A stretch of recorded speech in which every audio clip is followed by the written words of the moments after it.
आप में ये नाम बहुत गहरा, गणतंत्र यानी जन का तंत्र, जनता की शक्ति। और इसी गणतंत्र मंडप से शुरू हुआ है नया अध्याय, उस नेता का सफर जो तमिलनाडु की जमीन से निकला, जनसंघ और बीजेपी की सेवा में दशकों तक जुड़ा रहा और आज देश के दूसरे सबसे ऊंचे संवैधानिक पद पर आसीन हो गया है। और हमने देखा किस तरह से शपथ ग्रहण के बाद तालियों से गूंज उठा गणतंत्र मंडप, राष्ट्रपति भवन का। संविधान की गरिमा बनाए रखने की शपथ जब सीपी राधाकृष्णन ने ली और ये जो तालियों की गूंज थी, इन तालियों की गूंज में कहीं ना कहीं जो करोड़ों भारतीयों की उम्मीदें हैं वो हमें सुनाई दी। और सिर्फ शपथ नहीं, ये एक वादा है कि संसद में हर आवाज को सुना जाएगा, हर विचार को इस देश में महत्व दिया जाता है और लोकतंत्र की जड़ें हमारे देश में बहुत गहरी हैं।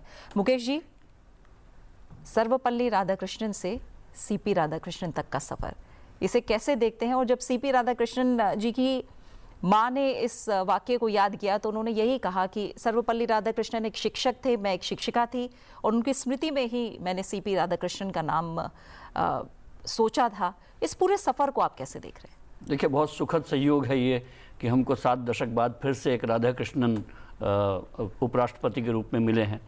सर्वपल्ली राधाकृष्णन टेक्निकली मद्रास प्रेसिडेंसी में जन्मे और वो बाद में आंध्र प्रदेश में चला गया था। हमारे दूसरे उपराष्ट्रपति वेंकटरामन बने जो मद्रास प्रेसिडेंसी में ही जन्मे, लेकिन वो तमिलनाडु में रहे। टेक्निकली तमिलनाडु से हमको पहले उपराष्ट्रपति मिले हैं और वो भी राधाकृष्णन के रूप में मिले हैं। और उनका अगर आप राजनीतिक करियर देखें और उसका सफ़र देखें तो एक इतना इम्प्रेसिव बायोडाटा है। वो उसका मिश्रण बहुत अलग है। जैसे कि वो एक स्वयंसेवक रहे हैं, उसके बाद उन्होंने लोकसभा में 2 बार प्रतिनिधित्व किया कोयम्बटूर से। उसके बाद वो तमिलनाडु बीजेपी के अध्यक्ष रहे, जिसमें उनके कार्यकाल को पार्टी बहुत गर्व से याद करती है। उसके बाद वो झारखंड, महाराष्ट्र जैसे राज्यों के उपराज्यपाल रहे। यूनाइटेड नेशन को संबोधित करने वाले भारत की ओर से 2003 में उन्होंने वहाँ पर अपने संबोधन से अपनी धाक जमाई।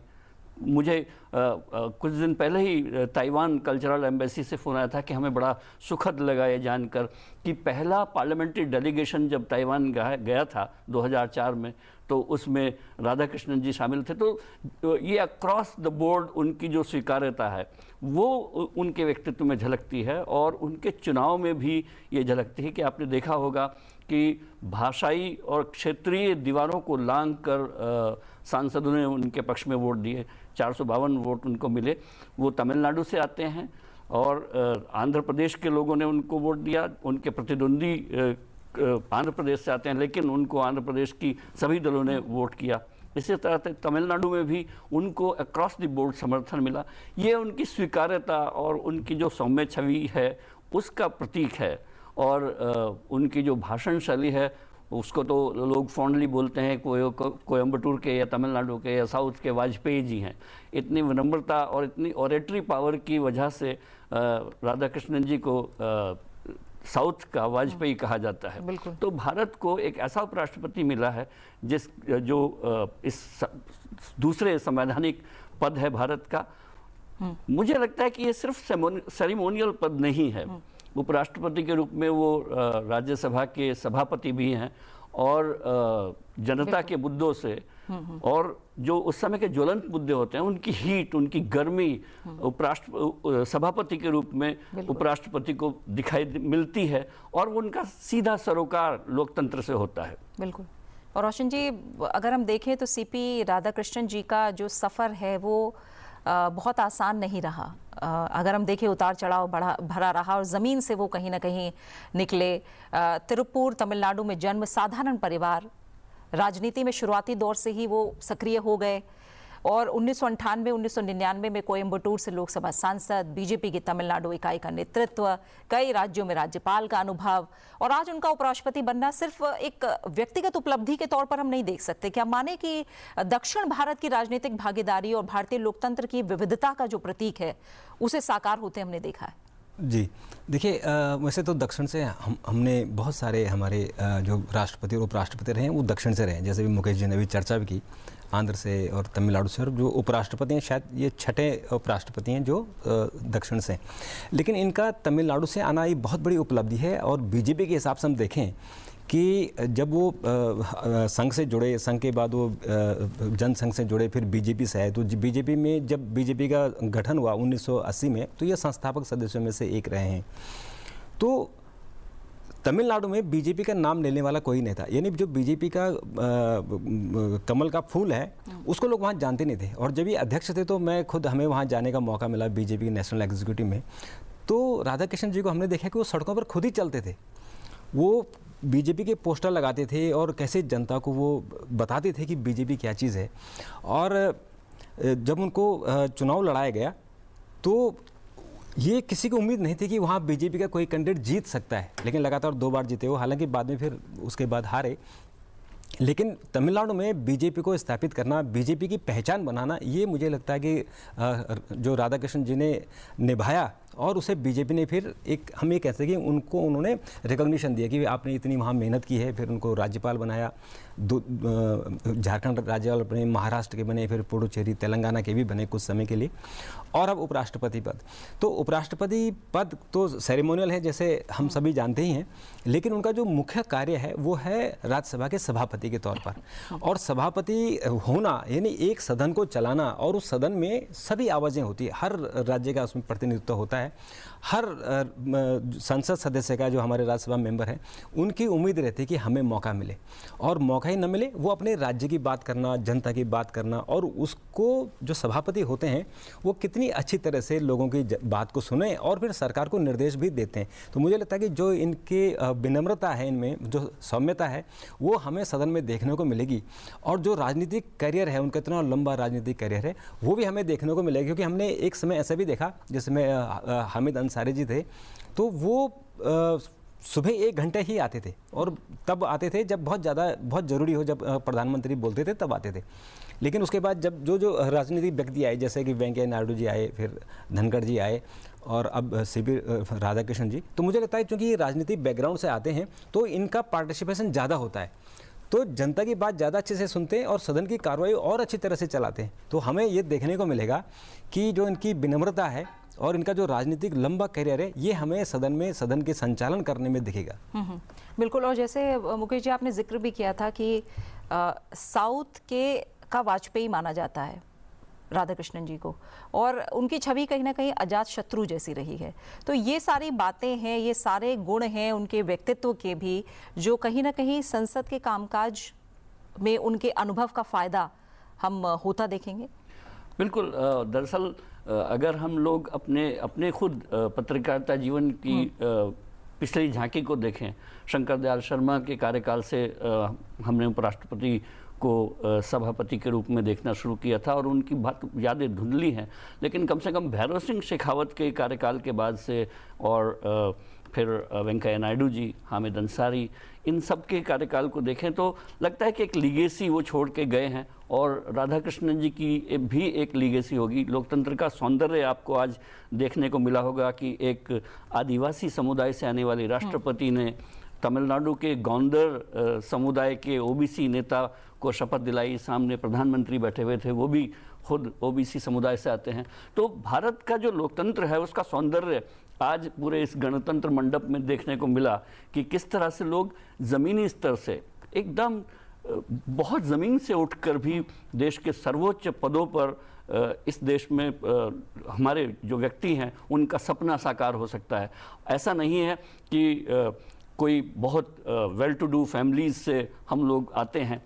जो लोग बहुत निचले स्तर के कार्यकर्ता हैं उनको हमारे लोकतंत्र ने ऊपर आने का अवसर दिया है। और जब ये ऐसे व्यक्ति उन पदों पर बैठते हैं जो राज्यसभा का सभापति का पद होता है, राष्ट्रपति का पद होता है, तो सभापति के पद में उनको वो जो सामने एमपीज होते हैं उनकी सारी आकांक्षाएं, उनके मुद्दे उनको बहुत बारीकी से दिखाई देते हैं, क्योंकि उनका सफ़र उन कस्बों से, उन गांवों से उठकर आया है, तो वो उन बातों को समझ सकते हैं। जैसे कि भैरव सिंह शेखावत जी को अगर आप सभापति की कुर्सी पर देखी होंगी तो वो किसी भी सांसद को नाम से ही नहीं, बल्कि वो क्या करता है कॉन्स्टिट्यूएंसी में, उसके पिताजी का व्यवसाय क्या है, उस तक को वो सामने खड़ा कर देते थे। और उसके बाद आपने वेंकैया नायडू जी के देखा, उनकी जो विट थी, उनके जो ह्यूमर थे, वो छोटी छोटी बातों में जो, और सांसदों को वो कभी डांट भी देते थे और कभी पुचकारते भी थे। लोग उनको एकदम से एक ऐसा एक पितामह के रूप में देखते थे। हमने कई बार कई सांसदों से कहा कि आज आपको डांट दिया, तो बोले नहीं नहीं, हमारे तो वो फादर फिगर हैं, हम तो उन्हीं के रूप में देखते हैं। तो उपराष्ट्रपति को एक जो फादर फिगर की भूमिका सदन में निभानी होती है, जो लोगों के इश्यूज़ को समझना होता है, हर व्यक्ति से, हर सांसद से जो आंखों का सरोकार है, वो मुझे लगता है कि राधाकृष्णन जी से अपेक्षाएं होंगी जो इस सदन को हैं और इस देश को हैं। बिल्कुल। तो इसी बात के ज़रिए जो मुकेश जी ने आज बात कही है अभी रोशन जी, कि भारतीय लोकतंत्र को क्यों इतना अनुकरणीय माना जाता है, वो तस्वीर आज हमें दिखाई दी। जैसे उन्होंने कहा कि राष्ट्रपति जो कि एक जनजातीय समूह से आती हैं, हमने देखा प्रधानमंत्री एक अलग तबके को, एक अलग रीजन का रिप्रेजेंटेशन करते हैं, अब वो देश के प्रधानमंत्री हैं, लोकसभा अध्यक्ष अलग तरह से संदेश देते हैं, और आज देश के उपराष्ट्रपति। ये जो डाइवर्सिटी लोग ये मानते थे कि ये हमारे विकास में बाधा बन सकती है, वो आज लोगों के लिए अनुकरणीय बन रहा है भारत का लोकतंत्र। देखिए, ये जो अभी आपने तस्वीर देखी, इसमें मुझे लगता है कि एक दो व्यक्तियों को अगर आप छोड़ दें तो जितने हमारे राष्ट्रपति से लेकर उपराष्ट्रपति और जितने प्रधानमंत्री और प्रधानमंत्री के साथ जो उनका मंत्रिमंडल है, वो सभी लोग जमीन से उठे हुए हैं और बिल्कुल साधारण परिवारों से आए हैं। और ये लोकतंत्र की खूबी है कि लोकतंत्र ने उन्हें मंच दिया और वो अपनी मेहनत से चढ़ते चढ़ते आज इन पदों पर पहुंचे हैं। तो ये सिर्फ लोकतंत्र में संभव है, और वो भी भारतीय लोकतंत्र में, क्योंकि हमने और भी देशों के लोकतंत्र देखे जहाँ की लोकतंत्र की स्थितियाँ कुछ कुछ खराब हो गई हैं जैसे हमने नेपाल में भी देखा। लेकिन यहाँ हमारे देश में जो लोकतंत्र की खूबी है कि किस तरह से ज़मीन से उठे हुए लोग आते हैं, उनको मौका मिलता है, और वो मौका हम देख रहे हैं कि वो राष्ट्रपति की पद तक पहुँचते हैं, उपराष्ट्रपति तक पहुँचते हैं, प्रधानमंत्री बनते हैं। तो ये हमारी लोकतंत्र की और भारतीय लोकतंत्र की खूबी है। और हमें हमारी जो जनता है, जो हमारी जनता की उम्मीदें होती हैं, उनकी अपेक्षाएँ होती हैं, वो किस तरह से पूरे होते हैं, ये भी हमने देखा है। और इसलिए हमारी सरकारें जितनी योजनाएँ लागू करती हैं, योजनाएँ बनाती हैं, लागू करती हैं, क्योंकि वो जनता से ज़मीन से उठे हुए आते हैं, जनता के बीच रहते हैं, जनता इसलिए जनता के बारे में सोचते हैं, जनता की क्या उम्मीदें हैं, उनको क्या चाहिए, इसलिए वैसी स्कीमें बनती हैं और वही वो फलीभूत होती हैं। तो मुझे लगता है कि जो हमारे भारत के लोकतंत्र है, जो हमने वैशाली के लोकतंत्र से सीखा और आज हम 2025 में आए हैं, यानी हमारे इसको हम कह सकते हैं कि 4-5 हज़ार साल का हमारा लोकतंत्र है। तो ये लोकतंत्र की हमारी खूबियाँ हैं। बिल्कुल। और क्योंकि आप लोगों ने कहा कि एक सेरेमोनियल पद है, लेकिन बड़ी जिम्मेदारियां लेकर ये पद आता है अपने आप में, और जिसका जिक्र हम बार बार कर रहे हैं, राज्यसभा के सभापति के तौर पर जिस तरह की स्वीकार्यता, अक्रॉस द बोर्ड स्वीकार्यता की आपने बात कही, और बहुत सारे जो उनके अनुभव हैं राज्यपाल के तौर पर और राजनीति में, किस तरह से माने कि क्या बड़े चैलेंजेस अभी हम सीपी राधाकृष्णन जी के सामने देख सकते हैं, और क्यों उनकी जो खासियत है व्यक्तित्व की, वो कहीं ना कहीं मदद करने वाली है उन्हें इन चैलेंजेस को पार पाने में, उनका सामना करने में? देखिए, अगर उनके करियर के पीछे आप जाएंगी तो जब 2002 से 7 के बीच में वो भारतीय जनता पार्टी के तमिलनाडु के अध्यक्ष थे, तब उन्होंने एक 93 दिन की रथ यात्रा की थी। और उस रथ यात्रा के अगर आप इश्यूज़ को देखें, वो इश्यूज़ थे, उन्होंने अनटचेबिलिटी के खिलाफ वो यात्रा निकाली, उसमें रिवर लिंकिंग के लिए उन्होंने जो आवाज़ उठानी थी उसको शामिल किया, और एंटी टेररिज्म पर वो यात्रा केंद्रित थी। अब तीनों इतने डाइवर्स मुद्दे हैं कि उनको ख्याल है कि अगर लिंकिंग, वाटर लिंकिंग नदियों की हो जाए तो साउथ की बहुत सारी समस्याओं का समाधान हो सकता है। अनटचेबिलिटी तमिलनाडु की बहुत बड़ी समस्या थी और आज भी है, उसके खिलाफ उनकी आवाज़, और आतंकवाद जो पूरे देश का मुद्दा है उसको लेकर उन्होंने जो फोकस किया, तो एक विज़न, एक व्यक्ति का जो विज़न है वो बहुत सर्वव्यापी है। हम उनको तमिलनाडु तक अगर हम सीमित करेंगे या साउथ तक सीमित करेंगे तो हम लोग अन्याय कर रहे होंगे। जो एक राष्ट्रीय व्यक्तित्व सीपी राधाकृष्णन जी का है, और उम्मीद है कि वो जो उनका जो नेशनल आउटलुक है, और नेशनल एंड इंटरनेशनल आउटलुक है, अगर भारतीय जनता पार्टी ने 2004 में उनको यूनाइटेड नेशन में भेजा था, ह्यूमन राइट्स पर बोलने के लिए भेजा था, तो इंटरनेशनल, नेशनल, लोकल, ये सारा कुछ उनके व्यक्तित्व में समाया हुआ है। और मुझे लगता है कि राज्यसभा को इस पूरे अनुभव का बहुत लाभ मिलेगा और वो एक ऐसी लीगेसी छोड़ के जाएंगे जिनको जो एक नज़ीर बनती है, जिसको लोग हम बोलते हैं कि वो उन्होंने ये कीर्तिमान बनाए हैं, जिसको उसको पार पाना बहुत मुश्किल होता है। आप पिछले उपराष्ट्रपतियों की भी देखिए तो मैं भैरव सिंह शेखावत जी के से शुरुआत किया था, लेकिन बाद में देखें कि हामिद अंसारी ने अपने आप को एक ऐसे उपराष्ट्रपति के रूप में स्थापित करना चाहा जो क्वेश्चन आवर की सैंक्टिटी के लिए बहुत दृढ़ थे। उन्होंने इस हद तक किया कि जब क्वेश्चन आवर हंगामे में पहली बार 11 बजे सदन शुरू होता था तो लोगों के पास बहुत ज्वलंत मुद्दे होते हैं उस समय बोलने के लिए, और क्वेश्चन आवर की बलि चढ़ जाती थी। उन्होंने ये किया कि 1 घंटे बाद क्वेश्चन आवर रखेंगे, पहले 0 आवर रख लेंगे। तो वो उनकी लीगेसी थी।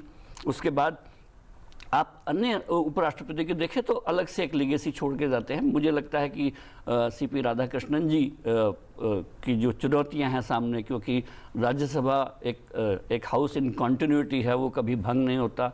दूसरा ये कि राज्यसभा में अक्सर सत्तारूढ़ पार्टी को अधिक बहुमत वाले विपक्ष का सामना करना पड़ता है। ऐसे में जो सभापति का पद है वो स्वीकार्यता का पद हो जाता है और वो उनको विपक्ष और पक्ष दोनों को साथ लेकर चलने की जो एक गजब की चुनौती उस पद पर होती है, उसका निर्वहन करने की बहुत बड़ी चुनौती उनके कंधों पर होगी। बिल्कुल, जैसा मुकेश जी भी कह रहे हैं, रोशन जी, कि पद का दायित्व एक जैसा है, लेकिन उस पर व्यक्तित्व का असर, उसकी छाप हर बार हमने देखी है, अलग अलग व्यक्तित्व की। ऐसे में जब सीपी राधाकृष्णन जी की बात हो रही है तो आप कितना चुनौतीपूर्ण कार्यभार समझ रहे हैं? उनकी मिलनसार तबीयत और कहीं ना कहीं जो बेहतर तालमेल और सहयोग बनाने का काम है और आक्रामकता को कम करना, ये एक बहुत चुनौतीपूर्ण होगा उनके सामने भी।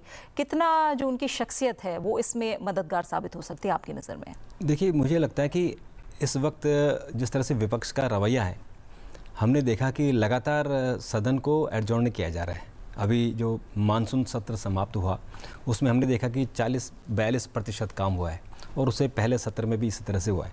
तो मुझे लगता है कि सबसे बड़ी चुनौती जब अब शीतकालीन सत्र आएगा तो सबसे बड़ी चुनौती यही होगी कि विपक्ष को कैसे मनाया जाए कि हंगामा करने के बजाय, हाउस को एडजॉर्न करने के बजाय एक सकारात्मक चर्चा हो, जनता के मुद्दों पर चर्चा हो, सरकार की आलोचना करें, सरकार की जो कमियां हैं उन खामियों को उजागर करें। वो सबसे बड़ी चुनौती उनके सामने होगी।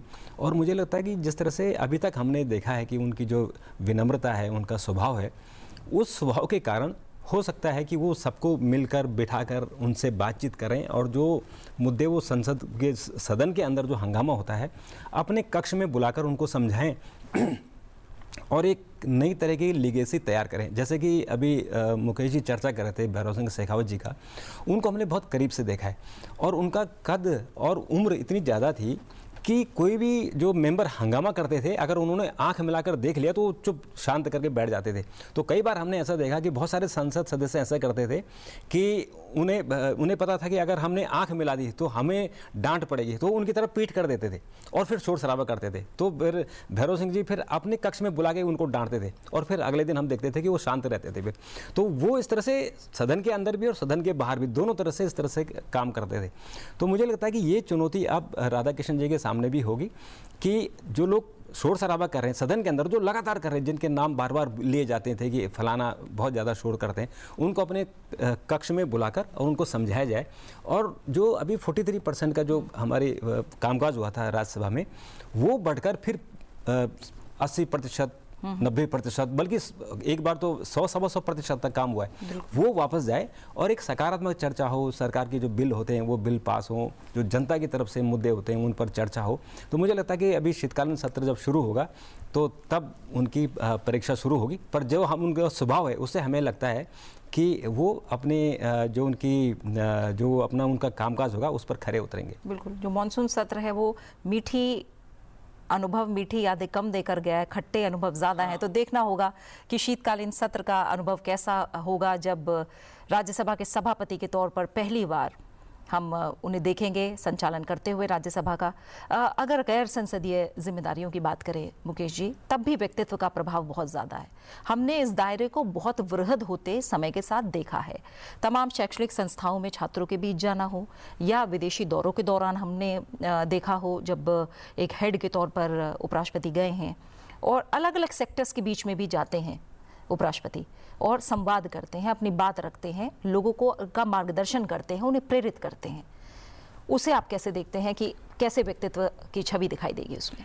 देखिए, मुझे लगता है कि हर पद के साथ व्यक्ति अपना एक लिबास है जो पुराने लिबास को छोड़कर नए पद के लिबास में आता है। जैसे कि एक समय वो स्वयंसेवक थे, लेकिन उसके बाद वो लोकसभा के सदस्य रहे, उसके बाद वो पार्टी के अध्यक्ष रहे, उसके बाद वो राज्यपाल रहे। राज्यपाल की भूमिका कमोबेश उपराष्ट्रपति के बराबर ही होती है, वो राज्य का सेरेमोनियल हेड के बराबर होती है। तो उनको झारखंड, तेलंगाना, महाराष्ट्र के राज्यपाल होने के नाते एक बहुत अच्छा तजुर्बा है इन पदों को संभालने का, उनके दायित्वों को आगे बढ़ाने का। उनके लिए एक खूबी और ये भी है कि वो लोकल से लेकर इंटरनेशनल और नेशनल तक का उनके पास एक आउटलुक है जो हमको दिखाई देगा। आज के बाद उनकी भूमिका एक पार्टी के किसी व्यक्तित्व की नहीं है। उन्होंने अपनी पार्टी को छोड़ दिया है। अब वो एक तटस्थ व्यक्ति हैं, एक तटस्थ ऐसे व्यक्ति जो देश के दूसरे संवैधानिक पद पर बैठे हुए हैं और इस देश की राज्यसभा का संचालन कर रहे हैं, जो राज्यों की आकांक्षाओं का प्रतीक है।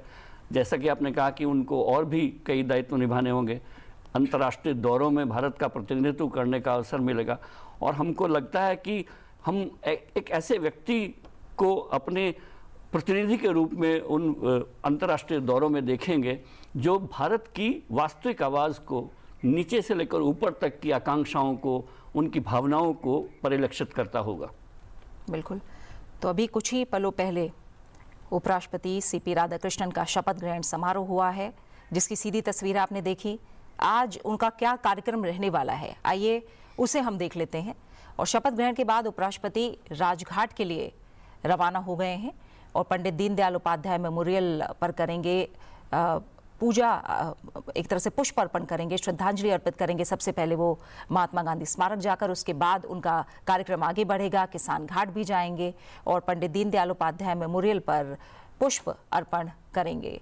तो आज लगातार कार्यक्रम आगे बढ़ेगा और महात्मा गांधी स्मारक जाने के बाद जो उनका पहला पड़ाव होने वाला है शपथ ग्रहण के तुरंत बाद, वो राजघाट है।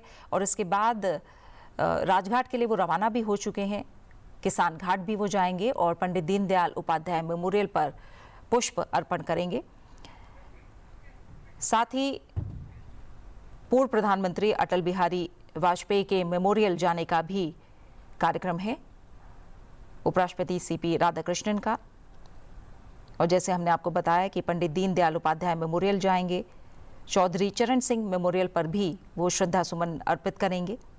तो इस तरह से उनका जो कार्यक्रम है वो लगातार आगे बढ़ेगा।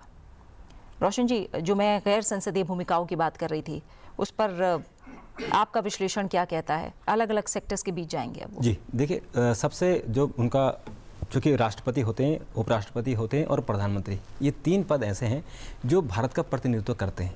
तो जब संसद सत्र में नहीं होती है तो राष्ट्रपति, उपराष्ट्रपति और हमारे लोकसभा अध्यक्ष, तीनों जो हमारे शख्सियत हैं, ये अलग अलग देशों की यात्राएं करते हैं और भारत का प्रतिनिधित्व करते हैं। उन दो देशों के बीच में कैसे संबंध प्रगाढ़ हों, हमारे रिश्ते सुधरें, उस तरफ वो काम करते हैं।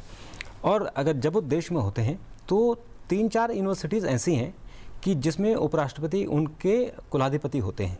जैसे एक माखनलाल यूनिवर्सिटी है, पंजाब यूनिवर्सिटी है, ऐसी कुछ यूनिवर्सिटियां हैं जिनके वो कुलाधिपति होते हैं। अन्यथा इसके जितने भी बाकी केंद्रीय विश्वविद्यालय होते हैं उनके कुलाधिपति राष्ट्रपति होते हैं।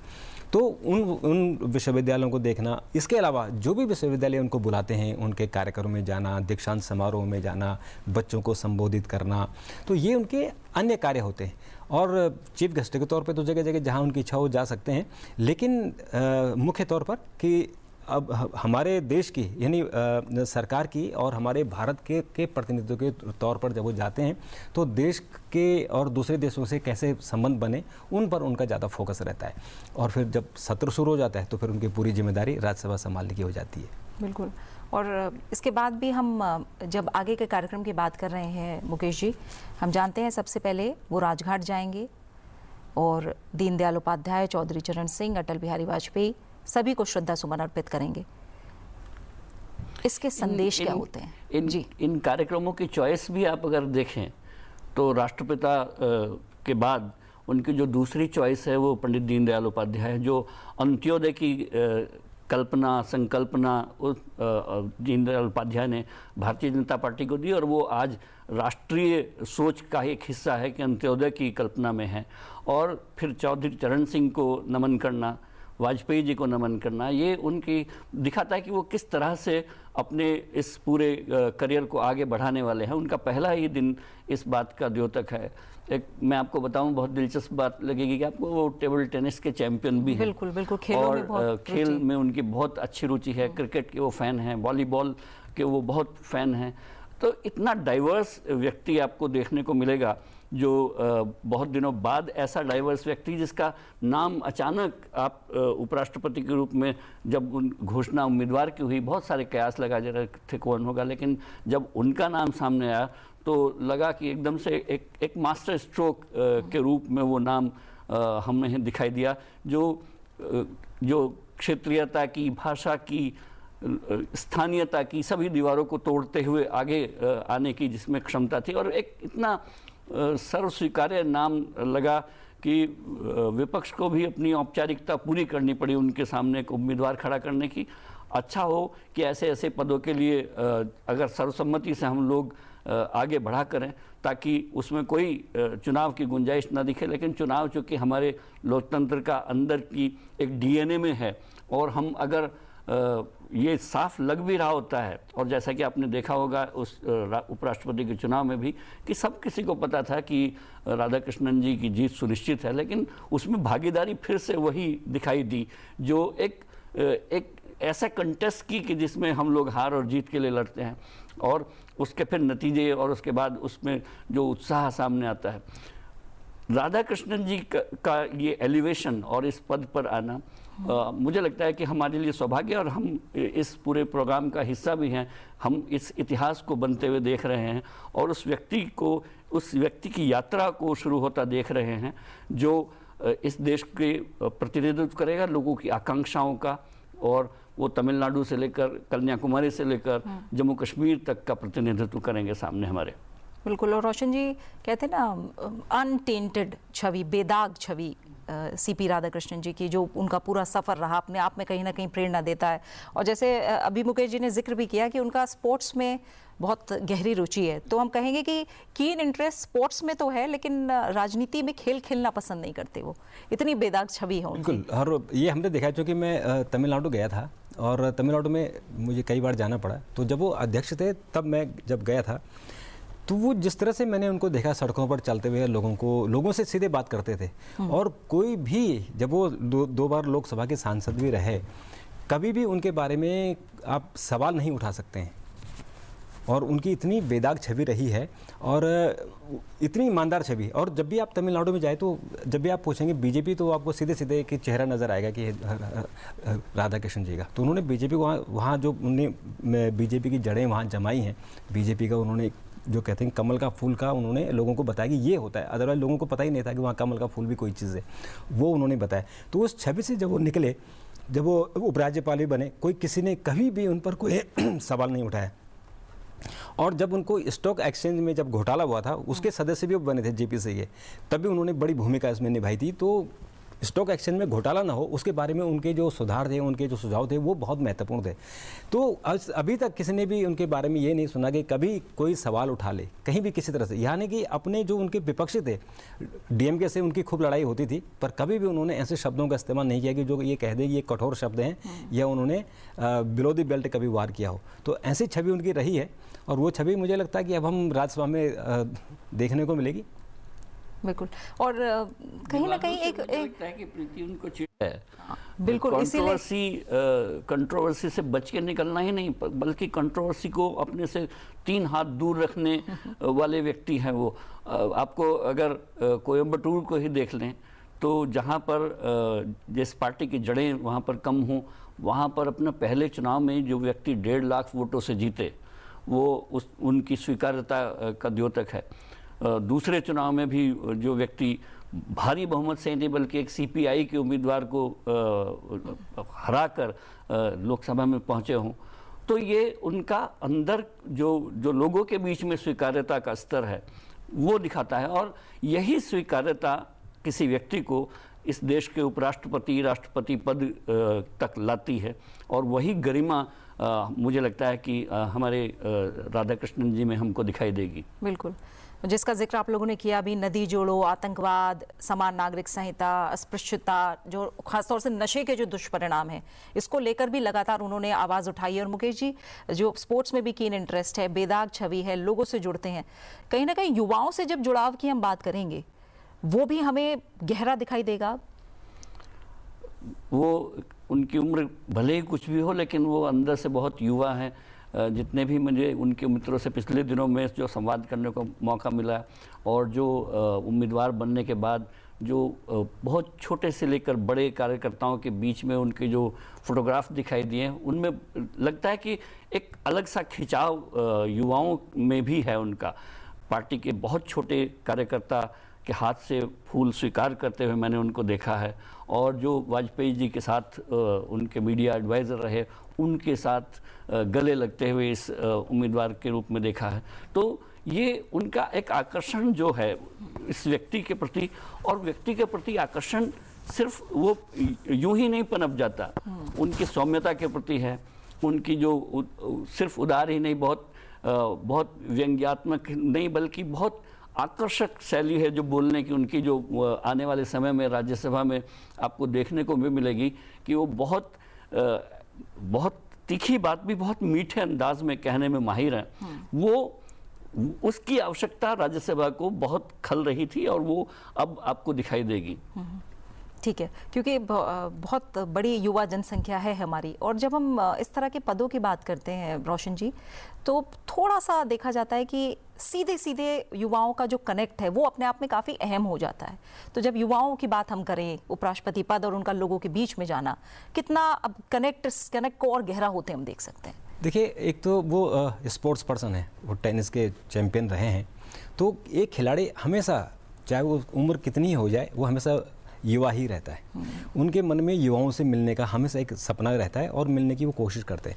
अभी उनके पास इतना बढ़िया प्लेटफॉर्म है कि वो युवाओं को, कॉलेजों को, यूनिवर्सिटियों को, उनके बच्चों को सदन की कार्रवाई दिखाएं, वहाँ बिठाएं और देखें, और उनको उसमें इन्वॉल्व करें। जैसे कि हमारी युवा संसद होती है, उनमें उनका पार्टिसिपेशन बढ़ाएं कि जो हमारे युवा हैं वो कैसे राजनीति में आए। अच्छे अच्छे युवा अगर हमारे राजनीति में आते हैं तो देश के लिए बहुत इसका फ़ायदा होगा। तो इसमें तो बहुत ही अच्छा उनके पास एक मंच है, और जो सदन की कार्रवाई है उनको दिखाएं बार बार। और यहाँ जो संसद की जो हमारी लाइब्रेरी है, जो हमारे सांसदों की पुरानी स्पीच है, उन सब चीज़ों को अगर हम युवाओं को अगर देखने को, पढ़ने को, उनको समझने को मिलेगी, तो मुझे लगता है कि वो अच्छे लोग भी राजनीति में आएंगे। और ये उनका एक बल्कि मैं कहूँगा कि ये उनकी उपयोगिता भी होगी। तो मुझे लगता है कि एक खिलाड़ी होने के नाते वो अपने आप को युवाओं से ज़्यादा जोड़ेंगे, और जो मंच है उनके पास राज्यसभा का, इस मंच का ज़रूर वो सदुपयोग करेंगे। बिल्कुल। और आगे अगर देखें मुकेश जी, क्योंकि जैसे हम भी कह रहे हैं कि सबसे पहला जो उनके लिए चैलेंज आने वाला है वो आने वाला है राज्यसभा के अंदर, तो हम क्या करें। देखिए, हम सीधी तस्वीरें इस समय देख पा रहे हैं। राजघाट, जिसका हम अभी जिक्र भी कर रहे थे, महात्मा गांधी के स्मारक राजघाट, उपराष्ट्रपति सीपी राधाकृष्णन शपथ लेने के बाद सबसे पहले राजघाट पहुंचे हैं, जिसकी सीधी तस्वीरें आप देख रहे हैं। शपथ ग्रहण के तुरंत बाद उनका पहला पड़ाव राजघाट। ये वही स्थान है जहां राष्ट्रपिता महात्मा गांधी की स्मृति हमारे दिलों को छूती है, और सबसे पहला पड़ाव राष्ट्रपिता महात्मा गांधी का स्मृति स्थल राजघाट। उपराष्ट्रपति सीपी राधाकृष्णन गांधी जी को श्रद्धा सुमन अर्पित कर रहे हैं। गांधी जी का आदर्श सत्य, अहिंसा और संवाद। और जाहिर तौर पर रोशन जी, जब संसद में अक्सर बहस गर्मा जाती है मुकेश जी, तब ये आदर्श और भी ज़्यादा प्रासंगिक हो जाते हैं। प्रीति, देखिए, मुझे लगता है कि जिस सदन के वो सभापति होंगे उसको हम लोग फॉन्डली हाउस ऑफ एल्डर्स बोलते हैं। और जो बुजुर्गों का सदन है वो इसलिए राज्यों का प्रतिनिधित्व इसलिए करता है कि वहाँ पर जो लोकसभा की हीट है, जो गर्मियाँ हैं बहस की, उसको अगर बिल में कई चर्चा में कोई दूर छूट गई हो तो हम लोग बहुत ठंडे दिमाग से, जो हमारे एल्डर्स हैं, जो बुजुर्ग लोग हैं, उस पर ठंडे दिमाग से चर्चा करें। और ऐसे सदन के नेता सभापति के रूप में उनको अध्यक्षता करने का अवसर होगा। तो मुझे लगता है कि वो चुनौतियां कम हैं, अवसर ज़्यादा है। और अगर उनके चुनाव में भी आप देखें तो मुझे लगता है कि उनके सामने केक वॉक है। जैसे कि आंध्र प्रदेश में अगर तेलुगु देशम सत्तारूढ़ पार्टी के साथ है, लेकिन YSRCP ने बड़े खुल के उनको अपना समर्थन दिया, जो उसकी ठीक विरोधी है। BJD ने इस चुनाव से अपने आप को अलग रखा, BRS ने अपने आप को चुनाव से अलग रखा, अकाली दल ने अलग रखा। तो भले ही राज्यसभा में विपक्ष और सत्ता पक्ष के बीच कांटे की टक्कर हो संख्या बल के हिसाब से, लेकिन राधाकृष्णन जी के रूप में, सभापति के रूप में उनको आप नीचे अगर समर्थन देखें तो वो मुझे लगता है 2/3 समर्थन उनके साथ में बैठा होगा। और ये उनका रास्ता आसान बनाएगा। और अगर रास्ता कहीं टेढ़ा मेढ़ा भी होगा तो उनका व्यक्तित्व उसको बीच में से एक रास्ता ऐसा ढूंढ सकता है कि जहां पर आप वैचारिक टकराव को एक हंगामे में ना बदलकर, बल्कि उसको एक सार्थक दिशा में आप बहस को और सकारात्मक दिशा में आप मोड़ सकते हैं। ये खूबी हमको चेयर से आती दिखेगी। और ये उम्मीद हमको करनी चाहिए कि जो हाउस ऑफ एल्डर है, जिसको हम बुजुर्गों का सदन कहते हैं, जिसमें हम इश्यूज़ को उन परिप्रेक्ष्य में बात कर पाते हैं जहाँ ठंडे दिमाग से पूरे देश के बुजुर्ग बैठकर किसी इशू पर बात करते हैं, वो हमको बड़प्पन, वो ठंडापन, वो गहराई हम उस सदन से अपेक्षा करते हैं। और उसका नेतृत्व राधाकृष्णन जी करेंगे। बिल्कुल। रोशन जी, राजघाट जाकर राष्ट्रपिता महात्मा गांधी को श्रद्धा सुमन अर्पित करना सबसे पहले अपने आप में ये भी बड़ा संदेश दे रहे हैं, क्योंकि उपराष्ट्रपति की सबसे बड़ी भूमिका, जैसे हम लगातार चर्चा कर रहे हैं, कि राज्यसभा को गरिमा और संतुलन के साथ चलाया जाए।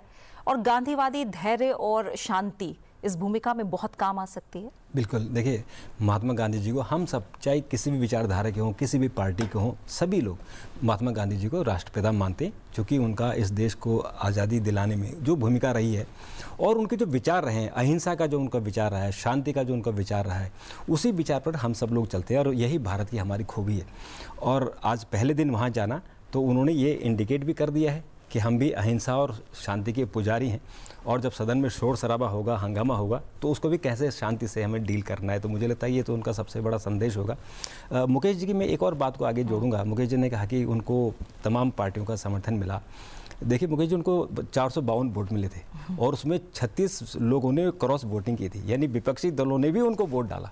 तो ये उनकी स्वीकार्यता थी कि जो उनके अपोजिशन में व्यक्ति हैं वो ठीक है, एक लोकतंत्र में चुनाव जरूरी है, लोकतंत्र में होता है, लेकिन अपनी पार्टी के जो उनका कैंडिडेट था उसको वोट न देके उनको वोट देना, ये भी बड़ी बात थी मुझे लगता है। तो ये उनके स्वभाव, उनकी विनम्रता, और उनको ऐसा लगा कि ये व्यक्ति उपयुक्त हैं तो इनको वोट डालना चाहिए। तो वो भी हमें इस चुनाव में देखने को मिला। और बिल्कुल। और जैसे इसके बाद हम देखेंगे जो आगे के पड़ाव हैं, दीनदयाल उपाध्याय और चौधरी चरण सिंह, अटल बिहारी वाजपेयी, जिसके बारे में मुकेश जी अभी आप कह भी रहे थे कि अलग अलग विचारधारा, लेकिन अलग अलग व्यक्तित्व और उसकी छाप। अब जब हम बात करते हैं अटल बिहारी जी को, तो हम जानते हैं कि उनकी सौम्यता, जो काव्यात्मक भाषा है, लोकतांत्रिक संवाद है, इसके लिए उन्हें बहुत ज़्यादा याद किया जाता है। तो कैसे इसी बात को आप और आगे बढ़ाएंगे कि जो गुण हैं अलग अलग शख्सियतों के, उसका कुछ ना कुछ अंश हमें सीपी राधाकृष्णन जी में दिख रहा है। देखिए, कुछ व्यक्ति होते हैं जिनको लिए सकते हैं हम लोग, न भूतो न भविष्यति। तो जो ना कभी ऐसे हुए ना कभी होंगे, उनमें वाजपेयी जी एक हैं। उनमें जिनको हम राष्ट्रपिता बार बार कहते हैं, राष्ट्रपिता तो कोई पद ही नहीं है हमारे देश में। हमारे देश ने राष्ट्रपिता महात्मा गांधी को बिना पद के अपना पिता, अपना सर्व कुछ बापू मान लिया। और ये भारत की लोकतंत्र की खूबी है, भारत की जनता की खूबी है कि हम जिसको पद भी नहीं मिला उसको भी अपना सबसे बड़ा सर्वोच्च पद से भी ऊपर जो बड़ा पद हो सकता है वो हमने राष्ट्रपिता महात्मा गांधी को माना। उनके बारे में तो बर्नार्ड शॉ ने कहा था कि हम आने वाली पीढ़ियां ये हैरानी करेंगी कि एक हाड़ मांस के पुतले के रूप में इस धरती पर कोई महात्मा गांधी चला था। तो इस तरह के जो कीर्तिमान हैं, और वो हमको इस देश की इस विरासत पर गर्व है कि हम उस देश के वासी हैं जहां महात्मा गांधी हुए हैं, जहां पर वाजपेयी हुए हैं, जहां पर पंडित नेहरू हुए हैं, और उनकी लीगेसी है। और ये किसी भी पद के लिए, वो भले ही राधा कृष्णन जी हों, द्रौपदी मुर्मू जी हों, या समय के प्रधानमंत्री हों, उनके लिए बहुत बड़ा भार है कि हम उन नेताओं के वारिस हैं जो इस देश को, हम 75 साल की यात्रा नहीं, 100 साल का जो अंग्रेजों से संघर्ष है उसको आगे बढ़ाते बढ़ाते देश को आज़ाद करते करते हम इस विकसित भारत को, जो अब 2047 में अपने आप को दुनिया की महाशक्ति, ऐसी महाशक्ति नहीं जो सैन्य शक्ति हो या आर्थिक शक्ति हो, ऐसी महाशक्ति के रूप में देखो जिसको गुरु के रूप में लोग देखें, उस तक ले जाने का दायित्व इस पीढ़ी का है। और राधा कृष्णन जी इस महल की सबसे ऊपर का तल है, उसके दूसरे पद पर बैठे हुए हैं, और उन पर ये दायित्व है, उनसे पूरे देश की अपेक्षा है कि वो उस दिशा में बढ़ेंगे। और ये हम लोगों के लिए भी बहुत गर्व का विषय है कि हम उनको सदन में देख पाएंगे कि वो किस तरह से बुजुर्गों के संवाद को संचालित करते हैं। बिल्कुल। तो उपराष्ट्रपति पद के रूप में आज शपथ ली है सीपी राधाकृष्णन जी ने। आइए एक नजर डालते हैं उनके व्यक्तित्व पर, उनके अब तक के सफर पर। राजनीति में सीपी राधाकृष्णन का अनुभव 4 दशकों से ज्यादा का है। वे महाराष्ट्र, झारखंड, तेलंगाना के राज्यपाल और पुडुचेरी के उपराज्यपाल रह चुके हैं। 4 मई 1957 को तमिलनाडु के तिरुपुर में जन्मे श्री राधाकृष्णन ने बिजनेस एडमिनिस्ट्रेशन में स्नातक की उपाधि प्राप्त की है। वे आरएसएस के स्वयंसेवक रहे हैं। उन्होंने अपनी राजनीतिक यात्रा की शुरुआत 1974 में की और भारतीय जनसंघ की राज्य कार्यकारिणी के सदस्य बने। 1998 में वे पहली बार कोयम्बटूर से लोकसभा के लिए चुने गए। 1999 में वे दोबारा लोकसभा के लिए चुने गए। सांसद के रूप में अपने कार्यकाल के दौरान उन्होंने कपड़ा संबंधी संसदीय स्थायी समिति के अध्यक्ष के रूप में कार्य किया। वे सार्वजनिक क्षेत्र के उपक्रमों संबंधी संसदीय समिति और वित्त संबंधी परामर्शदात्री समिति के सदस्य भी रहे। उन्हें स्टॉक एक्सचेंज घोटाले की जांच करने वाली संसदीय विशेष समिति का सदस्य भी बनाया गया। 2004 में उन्होंने संसदीय प्रतिनिधिमंडल के सदस्य के रूप में संयुक्त राष्ट्र महासभा को संबोधित किया था। 2004 से 2007 के बीच श्री राधाकृष्णन तमिलनाडु भाजपा के प्रदेश अध्यक्ष रहे। इस पद पर रहते हुए उन्होंने 19,000 किलोमीटर की रथ यात्रा की, जो 93 दिनों तक चली। इस यात्रा के दौरान उन्होंने सभी भारतीय नदियों को जोड़ने, आतंकवाद के उन्मूलन, समान नागरिक संहिता लागू करने, अस्पृश्यता निवारण और नशीले पदार्थों के खतरे से निपटने जैसे कई मुद्दे जनता के बीच रखे। उन्होंने विभिन्न उद्देश्यों के लिए 2 और पदयात्राओं का नेतृत्व भी किया। 2016 में श्री राधाकृष्णन कोच्चि स्थित कॉयर बोर्ड के अध्यक्ष नियुक्त किए गए और 4 वर्षों तक वह इस पद पर रहे। उनके नेतृत्व में भारत से कॉयर निर्यात 2532 करोड़ रुपए के सर्वकालिक उच्च स्तर पर पहुंच गया। 2020 से 2022 तक वे केरल भाजपा के अखिल भारतीय प्रभारी रहे। चंद्रपुरम पोन्नुसामी राधाकृष्णन एक उत्साही खिलाड़ी भी रह चुके हैं। वे कॉलेज स्तर पर टेबल टेनिस में चैंपियन थे। इसके साथ ही वे लंबी दूरी के धावक भी थे। उन्हें क्रिकेट और वॉलीबॉल का भी शौक था। चंद्रपुरम पोन्नुसामी राधाकृष्णन 20 से ज्यादा देशों की यात्राएं कर चुके हैं। और इस पर हमारी जो खास पेशकश है वो लगातार जारी रहेगी। फिलहाल रुक रहे हैं एक छोटे से ब्रेक के लिए।